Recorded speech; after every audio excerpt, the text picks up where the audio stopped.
Hi, I'm Jennifer Podemski, and I wanted to just give you a little bit of an insight to us as Native people. We don't love land acknowledgements. We don't love listening to them, and we usually don't present them in our own ceremonies or gatherings. So I wanted to offer something special, and that is an action item that will amplify your work as an ally and bring more attention to the work that I'm doing at the Shine Network, which is a not-for-profit organization serving Indigenous women in the screen sector. So we've created a course, the first one of its kind in the world. It's a cultural sensitivity course for the Canadian screen sector, and it's available for free at the shinenetwork.ca. It's called Pact, and I would love for you to take it. And that's my land acknowledgement. This is an actionable way you can showcase your allyship. You're listening to the Firecracker Department podcast with me, Naomi Snieckus. On November 1st and 2nd, all Mexicans celebrate the Day of the Dead, recognized by UNESCO, United Nations of Educational, Scientific, and Cultural Organization, as an intangible cultural heritage of humanity. It is an extraordinarily vibrant celebration rooted in Indigenous traditions, and it honors the belief that deceased loved ones return to visit the living for one night, blending remembrance with celebration. Families prepare altars adorned with the deceased favorite foods and beverages, decorated with skulls or calaveras, marigold flowers, and other offerings. And everyone's photos are included on this altar, even their pets. So we just want to wish all our Mexican firecrackers a Feliz Dia de Muertos, Happy Day of the Dead. Now, this is especially important to us because our head producer of this podcast, Pau Carranza, is Mexican. And I have to say, she is making huge steps to bring more female and non-binary voices into her community. So stay tuned for more exciting updates around Firecracker Mexico. If you'd like to know more about this or maybe similar international celebrations, or maybe you'd like to share a picture of your Dia de Muertos, please do over at Firecracker DEPT.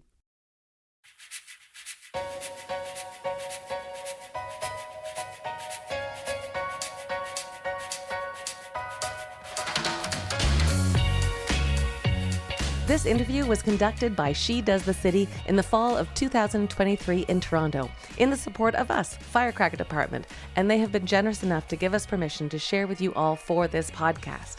Now, SheDoesTheCity is a community-minded arts and entertainment media outlet that amplifies the stories about and from women, trans women, and non-binary people. You make sure you follow them on their socials at SheDoesTheCity. Okay, this is a very special podcast, and I'll tell you why. A long time ago, like when we first started doing these podcast episodes, I interviewed Melanie Scrofano, and you'll know Mel from like Winona Earp and Star Trek, Clickbait, the short film Cold. She's extraordinary in everything she does. And she was one of my first interviews because I'd meet Mel at different like industry parties, and I'd always be like, I want to find out more about her. And when we had the interview, she was like, has anybody ever interviewed you for your podcast? And I was like, no, because, we were just getting started. So cut to a couple of years ago, SheDoesTheCity reaches out to me and says, hey, we want to do an interview with you in our offices. Do you know anybody that could interview you? And immediately I thought of Mel. So somehow she made time for this, and we had this great afternoon over at the SheDoesTheCity offices. It was so much fun. And really, it's just an excuse to hang out with her. Mel's an amazing artist and person and funny. Oh my God, we had so many laughs. So I'm so happy that we finally got this together to be able to bring it to you. And I hope you like it. Here's the podcast with Mel Scrofano and me, Naomi Snieckus. We're here because I needed to interview you. That's right. Finally. Yeah. So 5 years ago, I interviewed you on Firecracker Department, and Melanie was like, who's going to interview you one day? And because of Touchwood, you're here. I'm here. You put it out in the universe. 5 years it comes. Well, because I was talking to Andrew, and she was like, let's do an interview about Firecracker Department. I'm like, that goes to Melanie.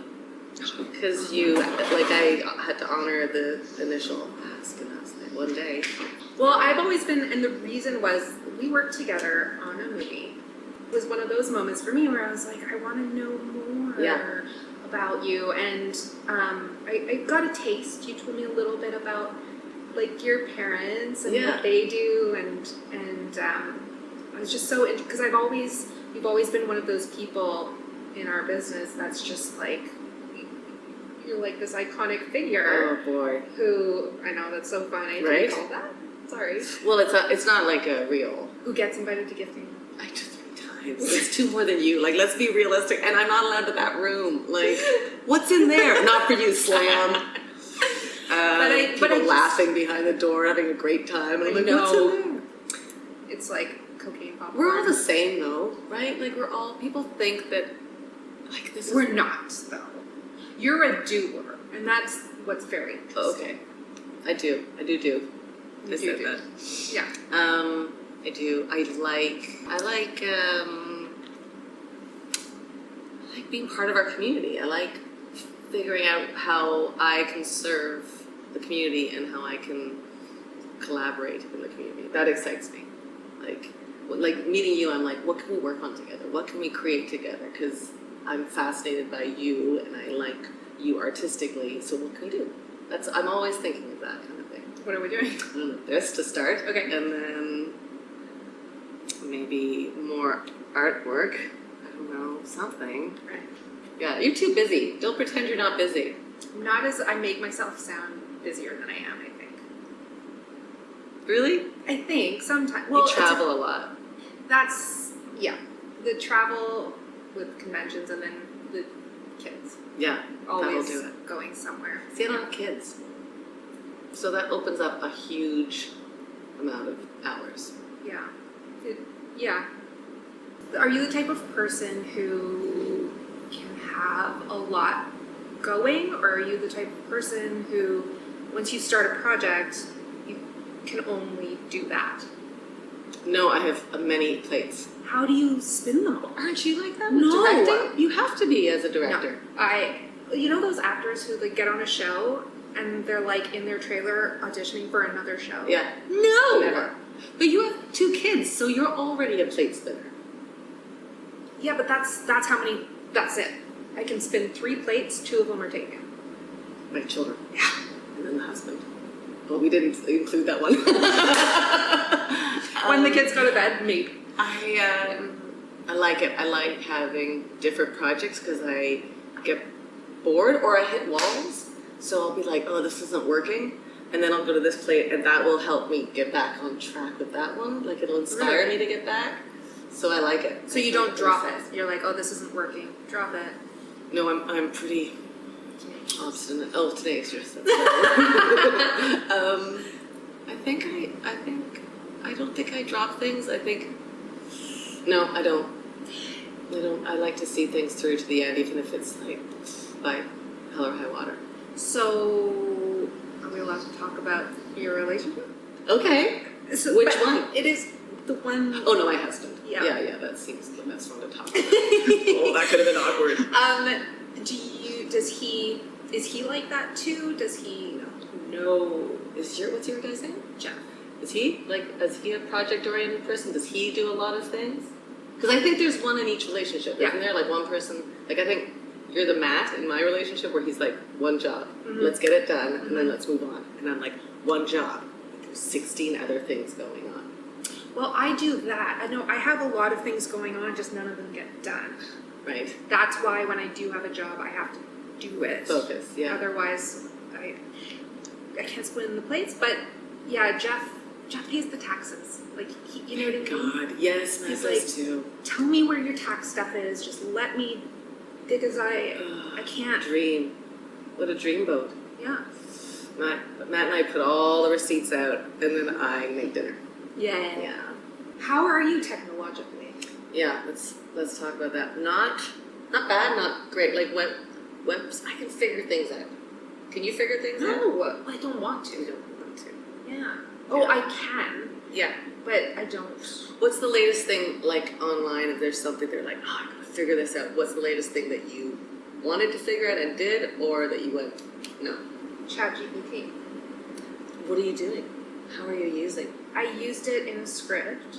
First of all, for the longest time, I thought it was Chad. Go on. I was like, why do we have Siri and then Chad? Why can't we have it a female name? Anyway, I learned quickly. So you're writing what? A script? I'm writing a script, and I needed a reference for a movie, Mm-hmm. and I was like, I'm not actually gonna watch all these macho movies that she's joking about. So I put it in. I didn't though. I had someone else put it in. Right. I didn't figure it out, but I outsourced it. Right. But you insource, you in-house. I mean, I think the last time I haven't used it very much because Would you use it for?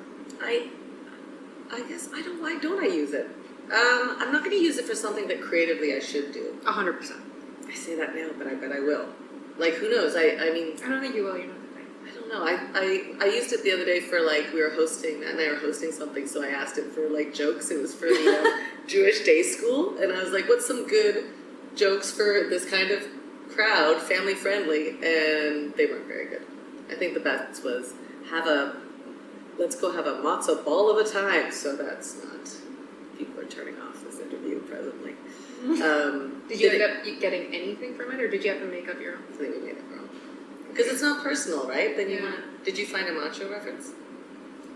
Yeah, it worked for it's good for like that character would know this reference, but I don't like. So you set the terms of what he needs and what you need from the character, and then he says the thing. Yeah, it's just the movie title. Yeah, but that's good. Sometimes it unlocks something too, right? Yeah. Like you're just like you're hitting a wall, and you're like, I just need somebody to unloosen it. Not unloosen, but loosen a knot. Yeah. Yeah. I also, has anybody used it for something beneficial to society ever yet? Like cure cancer. Yeah. How do you? Can you imagine it's right there? Yeah. You're like, oh, why didn't I just look at that? You just do this if you want to cure cancer. Oh my gosh. Has anybody tried it? I don't know because I don't run with those kind of people that are curing cancer, but I don't know. I'm sure the first thing people used it for is porn, and then the second thing people, right? As soon as technology is like ChatGPT. I think so. Yeah, look, we got a lot ahead. Yeah, as soon as the internet was invented, the first thing was people's looking at porn. I feel like you're suddenly so sweet and naive right now, and I'm like, let me tell you a couple things. Grizzly. I just think the video AI thing, 100%. That's what. But ChatGPT, Chad. He's using Chad for. From now on, people will be like, I think it's Chad. But nobody's using Chad for like, tell me a story about sex.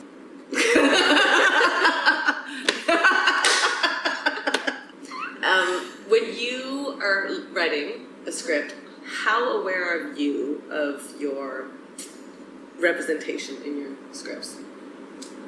I think I'm quite aware. Yeah. I think I'm quite aware, but then I'm like, you know, other people have to. I'm aware that I need outside people to look at it and be like, this is your blind spot. Yeah. Yeah. Isn't that so exciting though? Don't you like, Yeah. I mean, I'm so nervous about it because I hate the idea of ever misrepresenting anybody, but that's why you get other eyes. Do you go through a list? Do you have like a bunch of readers of your script before it goes to the next level? This is my first time writing a feed. So I've never done it before, so I intend to ask a lot of people, but I don't know if I have time because it's due. What are you doing here? Chad, how do you write a good script? What still needs to change? So because I think Winona Earp also is a huge part of the shift of the LGBTQ community too. Like there's a moment where I went, oh, things have shifted with the representation of women and non-binary folks in our industry, in our community. Do you remember watching TV or where you noticed there was a shift? It wasn't so much, I don't watch as much TV, but it was in the audition size. Oh yeah. That we started getting, it was just a lot more open. Yeah. And it was more intentionally open. Yeah. And I think there's still a long way to go. But at least it felt like a shift had happened in even the dialogue that we're having on paper about who we're going to see, kind of thing. Yeah. What about you? Yeah. Same when they started asking for like people as opposed to a woman or a man. Yeah. They didn't make it specific, which I thought that's really exciting. And then I started seeing like There was a show called Work in Progress that I just loved so much, and it was just a series about, it was with Abby McEnany, and it was a Chicago performer. It was a story about a queer and non-binary relationship, but it wasn't about those things. It was about the relationship, and I was like, oh, that's a shift. Or like seeing like a character that might be like a small character, and they might be a trans person, and it wasn't like, oh, this barista is about being trans and a trans person. It was just about this person. Yeah. So that to me was like a great shift when it's just part of our world as opposed to, something that had to be examined or highlighted. It's just part of our world. That was exciting. I think that's a really good distinction too, is when we don't have to point, and like when they're not the show isn't trying to pat itself on the back for inclusion, but it's just including. Yes, yeah. And then also having people like Joe Vanicola, who's like so passionate and such a representation of their community, so that we can have a voice that leads us too. They lead with such kindness and such grace that I'm like, oh, thank you for helping me navigate too, right? Because it's new territory. I mean, the next generation is going to be like walk in the park. They're not going to have any problems with pronouns or anything like that. I hope so. What do you think? You don't think? Like your kids, they're going to grow up without giving a second thought to somebody changing their pronouns. I hope so, but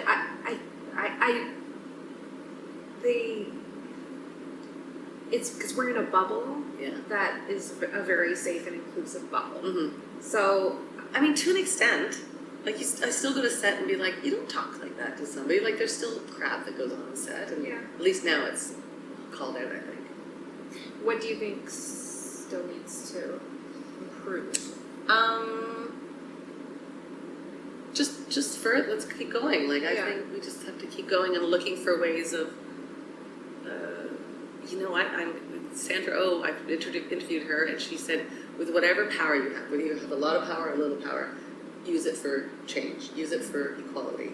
And I think that's the thing. Like I want to see people that have a lot of power looking for behind the camera, in front of the camera, producers, and having that same representation as opposed to just in front of the camera. Right. As not that it's performative necessarily, but let's have it reverberate so that it's throughout. Well, and it's also kind of back to the point of writing where like I don't feel like I have the authority to speak for everyone, but including more people in the process of writing gives voice to those characters to make them more authentic and grounded, and then it only makes the work deeper and truer and resonate with more people. Yeah, I'm super excited that you're writing. Well, you haven't read it yet. Well, true enough. I'll let you know. Yeah. I take it back. No, I would never say that. ChatGPT did a great job.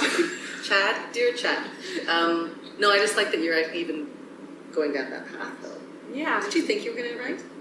I've always written, but never finished anything. But it's great with a deadline. Oh my gosh, it's next week. Yeah. Is it? Yeah. I'm so sorry that you're here. I'm so sorry. Thank you for your time. Oh, thank you for having me. What are you writing? I mean, I do writing adjacent, where like I'll improvise something and script it from there, and then punch it up and use it. Do you improvise it alone, or do you need a group? Just like puppets. No, like Matt and I'll improvise something, and then we'll script it from there, and then punch it up. I don't really like writing. That sounds awful. No, it doesn't. It sounds awful because everybody should be writing. Everybody? Well, especially women and non-binary folks should be writing. Sure. Because we got to get those stories. Yeah. And like people over 45 should be writing so that we get those stories. Yeah. But I produce things that I will be writing adjacent. Like I'll write with somebody. I do like writing with somebody. Okay. I just find it really solitary. Don't you? Yeah. How do you do that? Do you like lock yourself in a room and just be like, don't come and get me until I put a script under the door? No, there's hours. Like I don't know about you, but my brain only works at certain times. Yes. And then there's a lot of like resentment to anybody who disrupts the flow because. But I don't think you have this, where if you're working on something and somebody sneezes. Oh yeah, I got that. You do. Yeah. Yeah, it's more like Matt will say, I'll be working on something, and he'll go, Oh no. And then I'll be like, Yeah? Yeah? Nothing. Was it about this? No, or was it might just be like no, anything. Matt. Yeah, Matt. You know what? He's a good guy. He's a Yeah. good guy. He does other things other than that are nice. But then you've got children that are like, Mom, I need you. It could be anything. Like, I'm so easily... But that could be a need. Like, this is the thing with kids, isn't it? That you're like, it could be, where's my pair of shoes? And that's actually really important to that kid. You know, gosh, you're a good mom. You're doing everything right. You're letting them fend for themselves. Yeah. No character.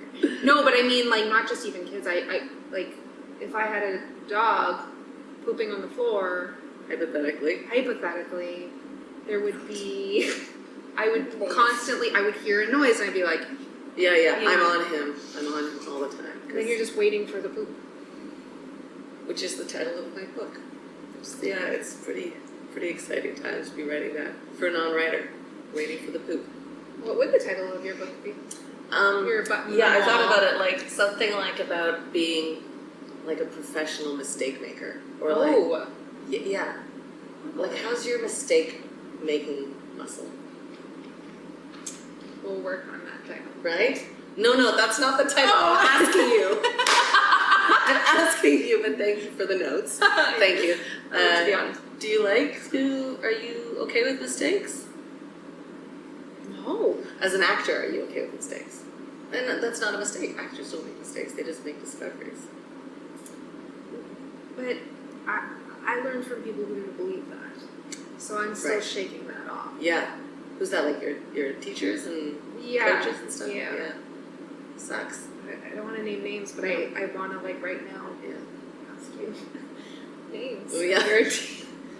Yeah, I don't know. I think that's a muscle, though. Like, you know, I think you have to practice mistake making so it's not as precious. Like, I was talking to Meredith Neal about how, like, bold and risky she is because she's been training herself to do that. So, But how? She loves it. But how? Muscles. It's just a muscle. Like, if you... But what does she do? Like, does she go on set and just... Tries things. All her instincts, listening to all her instincts. I know, but look at how magical she is. Like, okay, I would like to improve my mistake-making muscle, as would many people, I think, right? What are the 3 things I need to do? Oh, that's great. Good job.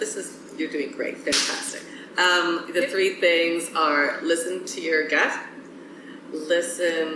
follow through, I don't know, own it. Oh. Like, if we can make mistakes and own them, like I make mistakes every day, and then I go, sorry about that. I recognize why this is wrong. Or, you know, early days of even trying to make sure that people's pronouns were right. I was messing up. Well, I still mess up, but at least I'm trying, and I own it. So then the mistakes aren't as, like, ferocious. I still, like, beat myself up at the end of the day for stuff that I think. But yeah, maybe it's reframing so that the expectation isn't I won't make mistakes, but the expectation is that I will, that's okay, and then when I do, I will make amends. I like that. So how do you feel like your muscle is?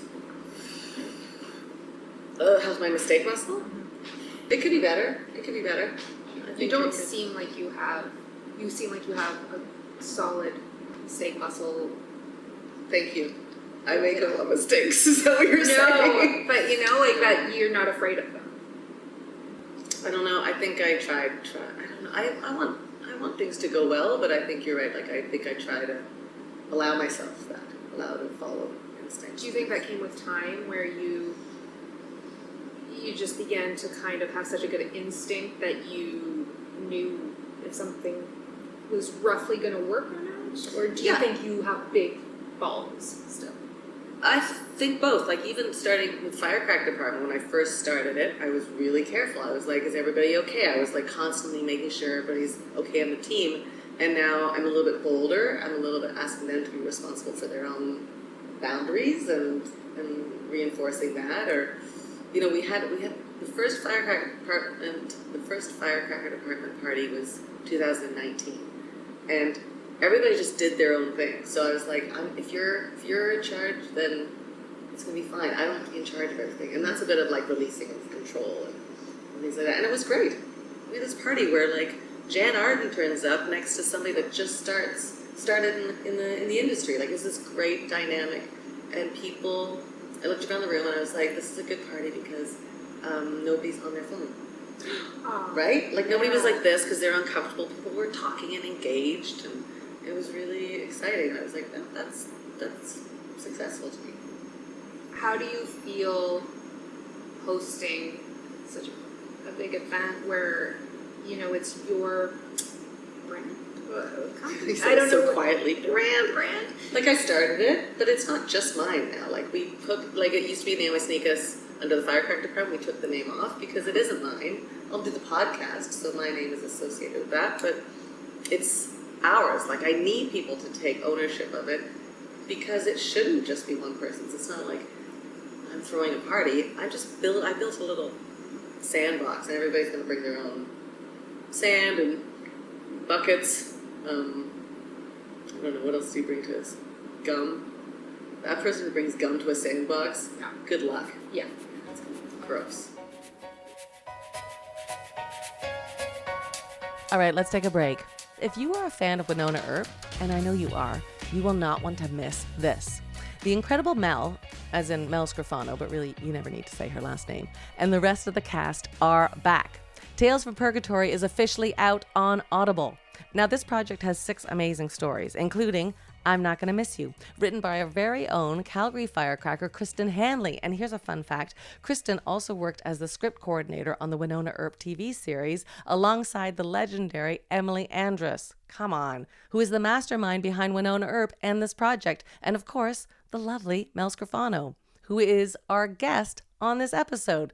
See how it all comes together like that? Big shout out goes to our Calgary firecrackers. We've just started a chapter out there, and I cannot wait to see what kind of projects and events get sparked in your city. So go on over now. Well, actually, listen to our podcast first, then go over to Audible and show your support for Kristen on our socials. Her handle on Instagram is @CBLEIGHB. And while you're there, give us a shout too, @FirecrackerDEPT. And now let's get back to the conversation. What do you look for when you bring people into your fold for the firecracker? Firecracker carpet. I think I look for, it's better than firecrapper. You did pick a difficult type. Did I? Well, I think so. But you know what? It's part of the joy of the group. I think I look for people that care, because it's all about like this is it. This is our industry is like business, but it's community, right? Mm-hmm. So when you think about directing, when you think about acting, it's about bringing the team together to create something. And so if I brought a bunch of folks together that cared about what we're doing, then how do you know when you're meeting them if they do? I guess you don't until later. Like, I think it's like working with somebody that this is it. Like, if you think I would love to work with Melanie Scrofano, and then we work together. I'm like, oh, now I see how we work together. Like, it's gonna take that time where we go, oh, I'm gonna bring this, she's gonna bring this. I'm not gonna bring that, she's gonna bring it. So we have to all constantly balance that out. But I think the bottom line is caring about the art of it all. So if everybody's in the room going, look, we just want to create something artistic, then we're on the same page, because then it's not as much of like it's precious. Like, we don't go like the intention is behind the art. I think that's what's important. And how has the firecracker department, good job, beautiful enunciation, evolved from when it was just seed to today? Yeah, so we started podcast with you, early days, and then friends were like, can I help? Do you need any help? And I was like, yeah, I sure do. So then we started building like it into a community. So now it's like the writing department. Lisa Lafferty's heading that up, and Veronica Martin does the yearly Artist's Way and mentorship department. Anita McFarlane does like a weekly brunch where everybody comes together on Zoom and has like discussions about what's going on. And then we have a writing workout on Thursdays every week since the pandemic hit. Wow. Insane. And then how does like all our communications and things like that. So it's all people doing what they love doing that happens to also feed what we're doing. So I would say early days, I was like, I think we were a team of 40 people, which is insane for if anybody tries to manage and tries to negotiate 40 people. That's all you do is phone calls. Are you okay? Are you doing what you want to be doing? Is everybody okay? Because it's volunteer. And now we have like much more specialized and it's much more specific, and I feel really like it's laser. Everybody's got more of a specific focus. And how were you able to balance at the beginning like 40 people with assuming you still were working on shows and movies? Yeah. Well, yeah, not great. I mean, at that time, people would take over at different times, so it worked well. But so it was 2019 we started, but then 2020 pandemic. Sure. So everybody like came together with what does our community need, and they were like, well, we need to meet weekly because people are living by themselves in basements and they're alone. So let's make sure they remember that we're here. So that, I think, really solidified, like, our international, too, because we have firecrackers in, like, Mexico and BC, Vancouver and England, and everybody comes together, and I think that's part of it, too. It's the, I guess, that community, that collaboration of folks. Do you have plans for, as it evolves, for I mean, you're already doing so much. I'm not saying you should have any plans. Any ideas? Give them to me. What do you want me to do? I'll do it. I'll do it. A gifting lounge. I did. I gave you. I already gifted you. You did. It's just my instinct. I want people to feel like, you know, they're seen, and that's me giving you a little bit of seenness. Thank you. But I do have plans. We're gonna do content creation. That's the next thing. So we've got a couple of series. What? Works. Yeah. Can you talk about any of it? There's 2 different series that we're working. We're going to do another mini series because we'll always have the podcast going, but we'll do a couple of series that are sort of in development. I don't think they're like to the stage of like speaking about like specifics, but I'm excited. So it's not just mine, the coolest thing you could say. Yeah, because it keeps it super vague. Yeah, and people are and like, I'm hungry for it. Yeah, that's it. Yeah. There might be something very exciting around the corner. Yeah, see? Works. But we're also doing these mini, so we give 2 awards out. We give the Red Point Award, which goes to somebody that is over 45 and still creating like amazing content. So Jennifer Holness got it last year. It was incredible. And Annie Bradley's getting it this year. And then we also give, am I not supposed to say this? I don't know. No, she knows. Okay. Wait, do you not know? Yeah, no, she knows. It's all public. We don't make the announcement at the party, but it is. And it comes with a bracelet from Made You Look Jewelry. They give us a bracelet that's engraved. Oh my gosh. I know, I love it so much because it's not like a plaque. I know, but who needs plaques? I don't. No dentists. Nope. So the other award is the Blaze Award, and it goes to somebody that is like killing it on a lot of platforms. Like Jan Arden got it because she was doing like a book, a podcast, a TV show, her album. And this year it goes to Jennifer Podemsky, who was killing it, obviously, with her Little Bird series and everything else she's doing with her production company. And like Joe Vanicola got it, and Michelle Toe, Amanda Brugel got it last year. So who curates who your guests are going to be? Have you had anybody on that you didn't know about?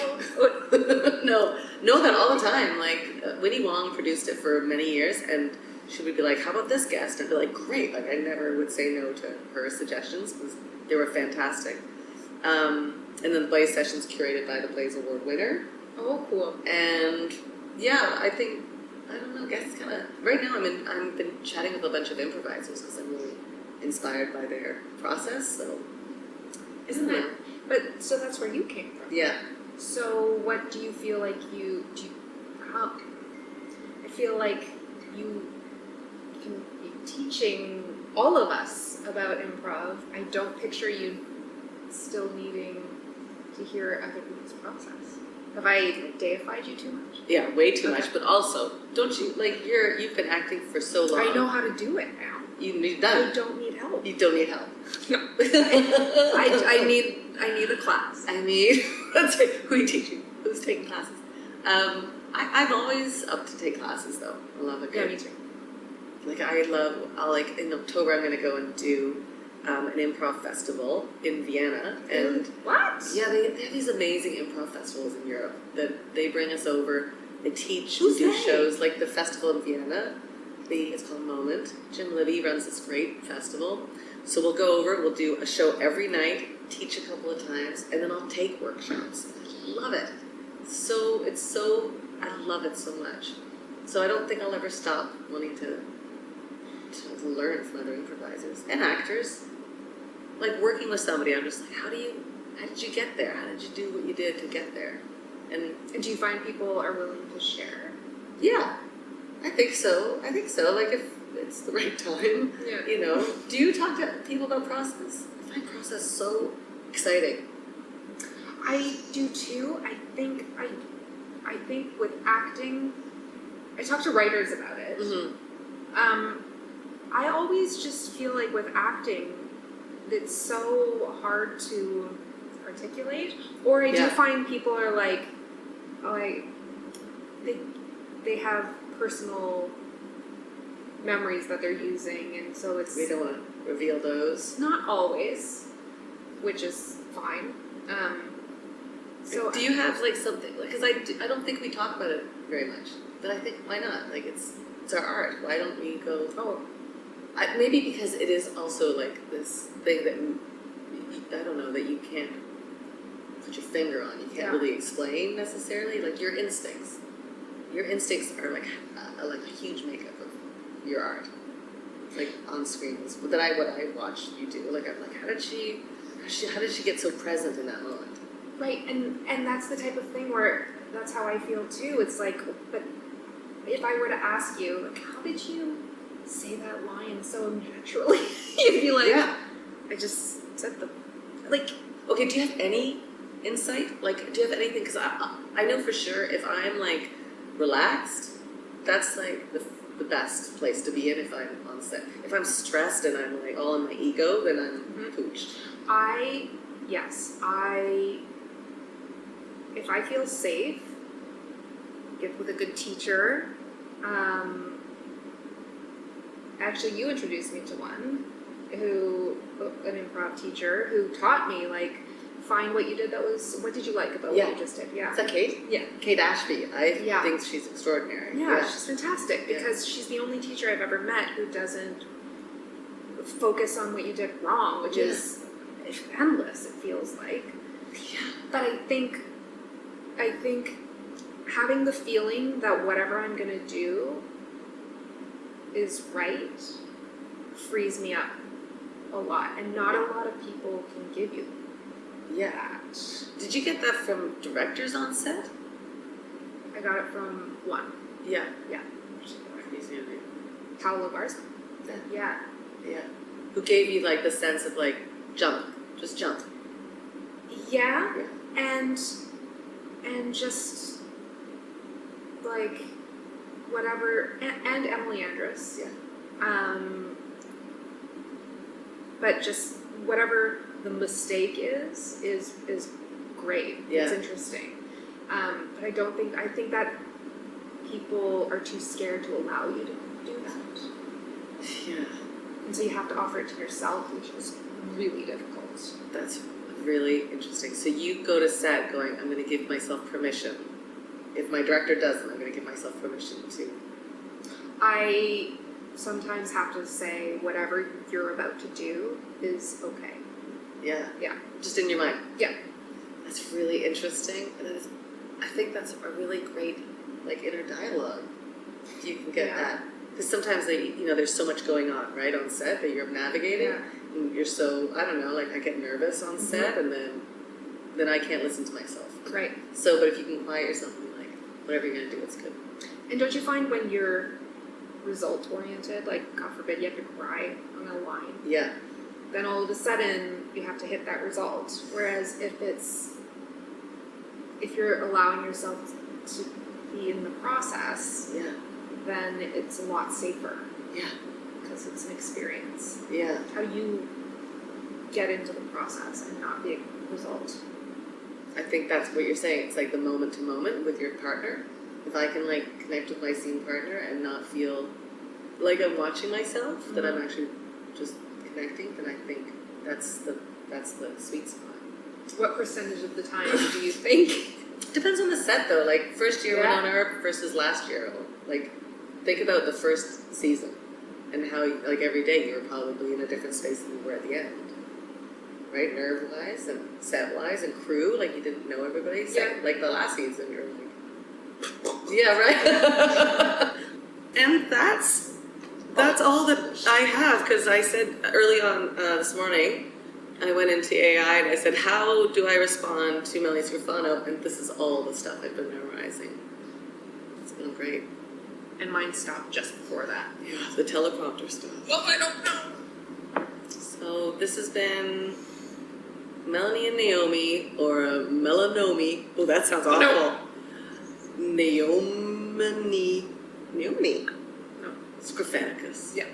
Scrofanicus signing off. Thanks for putting me first. Thanks for getting the tattoo of Scrofanicus. You haven't agreed to that. But Great, thank you.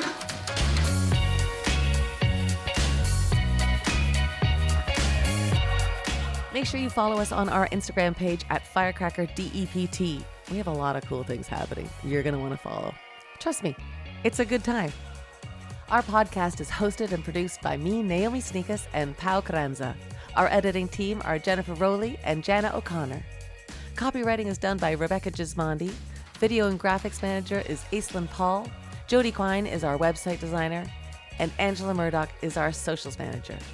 Big thanks to our actioneers, Veronica Martin and Pau Carranza.